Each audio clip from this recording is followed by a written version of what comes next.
All right, you asked for it, you got it. It's been a long time since I exclusively used any iOS device as my main device. I mean, they only come out once per year, really.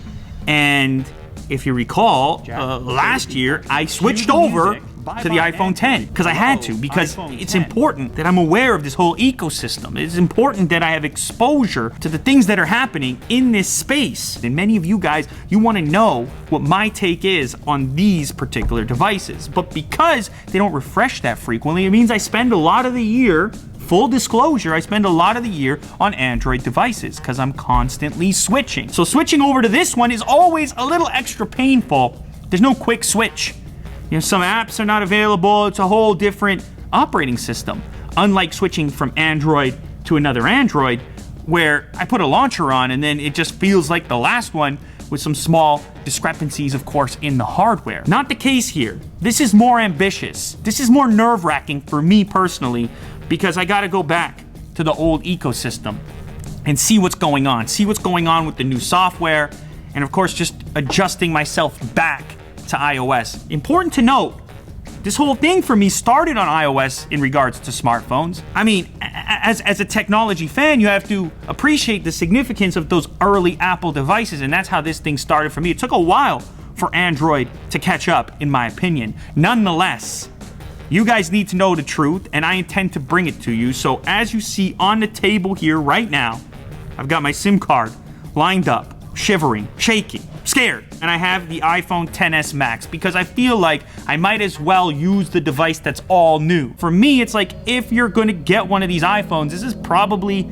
the one to get. If you're spending this premium amount of money, this $1,100, you might as well get the extended extras, unless you're completely against the idea of having a large phone. Now, if you've been following this thread as I've been switching between devices, then you probably know I have recently experienced life with a very inexpensive device, the Pocophone F1. If you didn't catch any of those videos, I suggest you go watch them, because I was amazed at the cost to performance ratio of that particular device, starting at around $300. This is going to be a completely different experience and evaluation, because the starting price here is $1,100. So fresh off of that budget experience, I go all the way to the most expensive device on the planet, from a very inexpensive one, at least in North American terms, to a very expensive one. I think it's going to be an interesting contrast and kind of the perfect way for me to evaluate this thing against what else is happening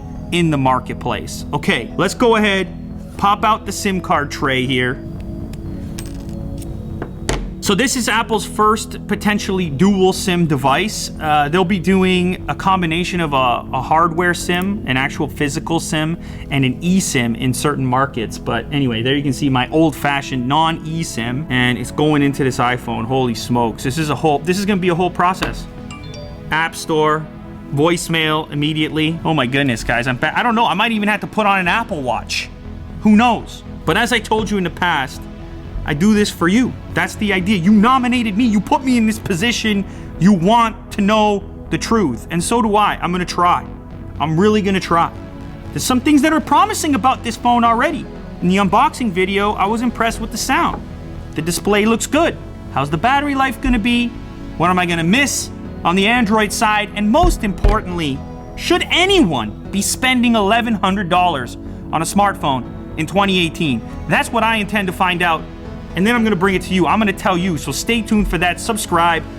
I'm on the iPhone XS Max right now. It feels weird, Jack, but I'm doing it.